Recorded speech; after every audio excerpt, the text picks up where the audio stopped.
Bulletin کا آغاز کریں گے افسوسناک خبر کے ساتھ۔ سندھ اور پنجاب میں خونی حادثات نے 18 افراد کی جان لے لی، 35 زخمی ہو گئے۔ فتح جنگ کے قریب بس الٹنے سے 10 افراد موت کے منہ میں چلے گئے۔ نوشہر و فیروز میں ٹریلر اور وین میں ٹکر سے 8 افراد لقمہ اجل بن گئے۔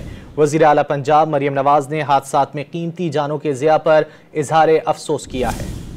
اسلام آباد D I Khan motor way M14 پر فتح جنگ کے قریب بس حادثے کا شکار ہو گئی۔ حادثے میں 10 افراد جاں بحق اور 17 زخمی ہوئے۔ ریسکیو ذرائع کے مطابق حادثہ بس کا ٹائر پھٹنے کے باعث پیش آیا۔ بدقسمت بس میاں والی سے راولپنڈی جا رہی تھی۔ حادثے کی اطلاع پاتے ہی موٹر وے پولیس کی بھاری نفری موقع پر پہنچ گئی اور لاشوں اور زخمیوں کو تحصیل اسپتال فتح جنگ منتقل کر دیا۔ نوشہر و فیروز میں مورو کے قریب ٹریلر اور وین میں تصادم کے نتیجے میں 8 افراد جاں بحق اور 13 زخمی ہو گئے۔ پولیس کے مطابق 10 زخمیوں کو تشویشناک حالت ہونے کے باعث نواب شاہ منتقل کر دیا گیا۔ حادثے کا شکار تمام افراد کا تعلق تگگر برادری سے ہے، جو شادی کی تقریب سے واپس آ رہے تھے کہ حادثہ پیش آ گیا۔ وزیر اعلیٰ پنجاب مریم نواز نے فتح جنگ انٹرچینج اور نوشہروں میں حادثات اور قیمتی انسانی جانوں کے ضیاع پر اظہار افسوس کرتے ہوئے زخمیوں کو بہترین طبی سہولیات فراہم کرنے کی ہدایت کی۔ لودھرا میں ملتان روڈ پر دھند کے باعث ویگن ٹریکٹر ٹرالی سے ٹکرا گئی، جس سے 5 مسافر زخمی ہو گئے۔